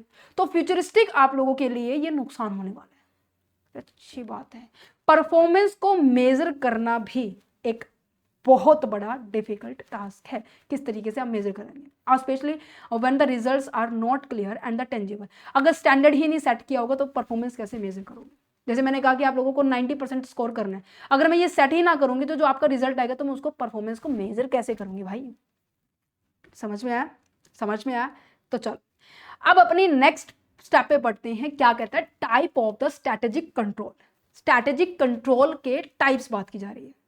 स्ट्रैटेजिक क्या है, लॉन्ग टाइम के लिए आप प्लान बना रहे हो। Control that means long time, overall performance जितनी भी हो रही है ना उसके ऊपर आप डाटा कलेक्ट कर रहे हो, फिर उसको इवेल्युएट कर रहे हो, फिर गैप आने पर उसके ऊपर करेक्ट एक्शन ले रहे हो। फर्क बस इतना है कि ये लॉन्ग टाइम के लिए वर्क करती है, long time direction and the uncertainty को प्रिडिक्ट करती है। Check whether this strategy is correct and the work the properly over the time. Operational में तो क्या होता था कि भाई फोकस डेली रूटीन के ऊपर किया जाता, डेली फोकस जो ऑपरेशनल एक्टिविटी होती थी शॉर्ट टर्म के लिए बात की जाती थी, यस या नो। तो यहाँ पे यही बात की जा रही है। तो सबसे पहले आ जाता है आपके पास टाइप में प्रीमिसेस कंट्रोल। प्रीमिसेस कंट्रोल का मतलब क्या है कि अब देखो हर एक बिजनेस में ना एक अजम्पशंस होती हैं, राइट, जिस अजम्पशंस के बेसिस पे हम अपने स्टैंडर्ड को सेट करते हैं, यस एवरीवन। तो क्या मैंने जो अजम्पशंस रखी है क्या वो सही रखी है या नहीं रखी, या ऐसे हाइपोथेटिकल कुछ भी रख दिया मैंने। तो premises control means the checking whether the basic assumptions of the strategy are still correct और नॉट। जो स्ट्रैटेजी है, जो अजम्पशंस है वो सही है या नहीं है। When the company make a strategy it's assume certain thing about the futures like the demand की बढ़ेगी, बट डिमांड नहीं बढ़ी तो मेरी अजम्पशंस खराब होगी, ठीक है। तो मुझे उसके ऊपर जल्दी से ही स्टेप उठाना पड़ेगा और उसमें करेक्शन करनी पड़ेगी। तो premises control that means strategy is based on the reality not the outdated assumptions नहीं होनी चाहिए। Are the our assumptions will still be valid, क्या सही है या नहीं है। Specific alert control strategic control के अंदर आ जाता है सेकंड टाइप की आपकी स्पेशल अलर्ट कंट्रोल क्या आती है। स्पेशल अलर्ट कंट्रोल का मतलब क्या है कि taking the quick actions when the unexpected events are occur. ऐसे इवेंट अकर हो रहे हैं जिसके बारे में आपने भी नहीं सोचा था, अनएक्सपेक्टेड है, कहते हैं अच्छा सडनली कोई चीज अपने आप हो रही है। मान लीजिए मार्केट में कोई नया कॉम्पिटिटर एंटर कर रहा है, गवर्नमेंट ने कोई भी स्ट्रैटेजी चेंज कर दिया, पॉलिसी चेंज कर दी, तो जरूरी है कंपनी को उस टाइम का वेट नहीं करना कि भाई हम तो पहले परफॉर्मेंस चेक करेंगे, फिर हम इवेल्युएट करेंगे, फिर हम स्टेप लेंगे। कहते नहीं, कंपनी वेट नहीं कर सकती, कंपनी को इमीडिएटली एक्शंस लेना पड़ेगा इस पर्टिकुलर चीजेस के अकॉर्डिंग। कहते हैं अच्छा, मतलब कि आप हैंडल कर रहे हो उन सिचुएशंस को, उन अनएक्सपेक्टेड सिचुएशंस को जो कि आपने सोची नहीं थी और उसके रिगार्डिंग आप स्टेप उठा रहे हो। ओके, इंप्लीमेंटेशन कंट्रोल का मतलब क्या होता है, ये बात कर रहा है कि जो चीज मैंने सोची थी क्या वो सही टाइम पे सही पोजीशन पे अप्लाई हुई है या नहीं है। प्लान बनाना है, बनाने से काम नहीं चलेगा, उसको अप्लाई किया है नहीं किया, प्रैक्टिकली आप लोगों ने एक्शंस लिया है नहीं। तो यहाँ पे चेकिंग की जाती है whether the strategy is being executed properly step by step. Yes, तो डेफिनेटली आप अपने परफॉर्मेंस को बेटर, अपने रिजल्ट बेटर अचीव कर सकते हैं। तो यहाँ पे एग्जाम्पल दिया आप इसलिए इसको पढ़ सकते हैं, राइट। यहाँ पे फोकस किया जाता है progress of the work, use of the resources की, जैसे हमने बोला था कब किस तरीके से कहाँ पर क्या यूज होना चाहिए, क्या आप अपने जो बड़े बड़े जो माइलस्टोन्स हैं, ठीक है, उनको अचीव कर पा रहे हैं नहीं कर पा रहे हैं, समझ पा रहे हैं। If the companies implementation control क्या हो गया कि strategy is being executed the properly, got it. अच्छा, स्ट्रैटेजिक सर्विलेंसेस का मतलब क्या है। अब यहाँ पर जैसे आप लोग किसी भी शॉप पे जाते हो, ठीक है, वहाँ पे क्या लिखा जाता है, you are the under the surveillance, that means वहाँ पे कैमरे लगे होते हैं, कैमरे के अंदर आप लोगों की निगरानी की जा रही है। अब यहाँ पे किसी स्पेसिफिक पॉइंट को डिस्कस नहीं किया जाए, ये कह रहे हैं कि पूरे के पूरे डिपार्टमेंट को, चाहे वो मार्केटिंग है, चाहे वो फिनांस है, वो प्रोडक्शन है, पूरे के पूरे डिपार्टमेंट को, हर डिपार्टमेंट को यहाँ पर टोटली ऑब्जर्व किया जा रहा है, एंटायर इन्वायरमेंट को, कि जितनी एक्टिविटी हो रही है, जितने भी वर्कर्स लगे हैं वो सही काम कर रहे हैं, जितनी एक्टिविटी परफॉर्म नहीं थी वो सही हो रही है नहीं हो रही है। तो about watch on the everything happen inside and outside the organization, जो इनसाइड और आउटसाइड सब पे हो रही है, ठीक है।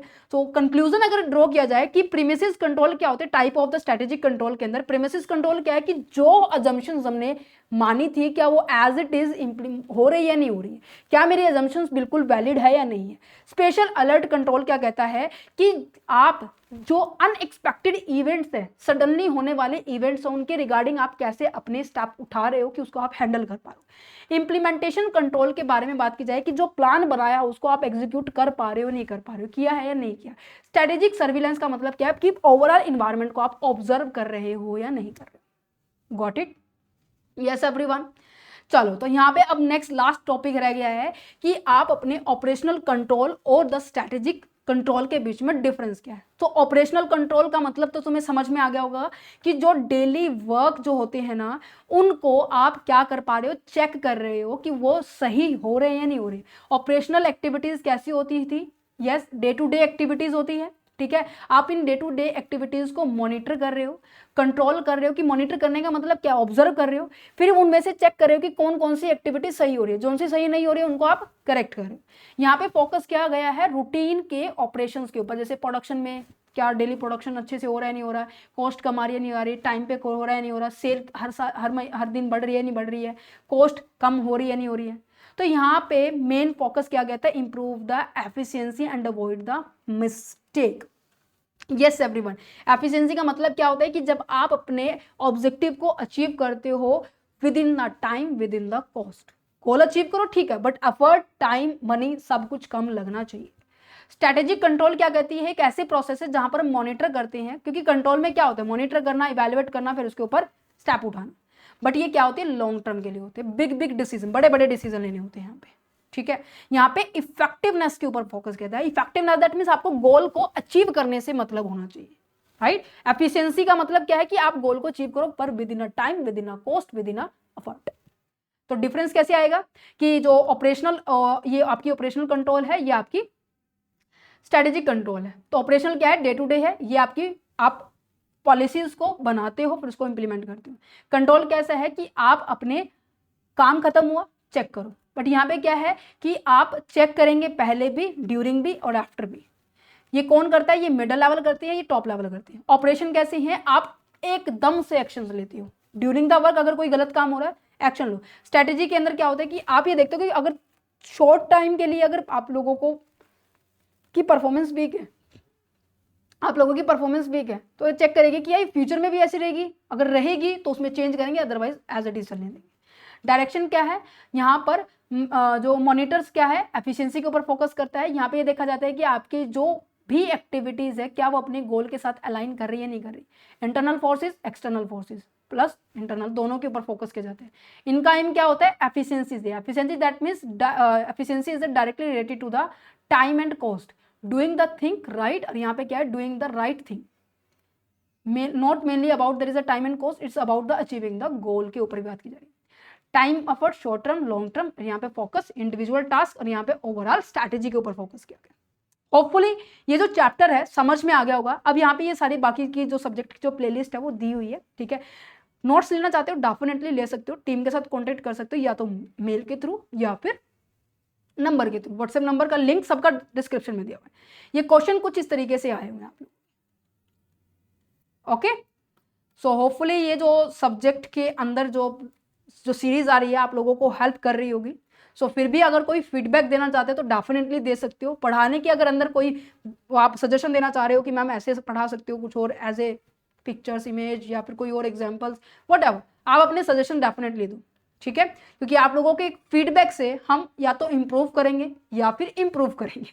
मतलब क्या है, पॉजिटिव होगा तो डेफिनेटली मोटिवेशन होगा, दूसरा हो सकता है नेगेटिव कि मैम इसमें ये कुछ ऐसा कुछ चेंज कर सकते, मतलब आपके एक पॉइंट ऑफ व्यू से, तो क्या उस चीज से हम कुछ ना कुछ सीखेंगे, तो वो भी हमारे लिए पॉजिटिव ही है। तो आप लोगों को फीडबैक करना है, that's okay. So bye bye, मिलते हैं नेक्स्ट यूनिट के अंदर इवैल्यूएशन के अंदर।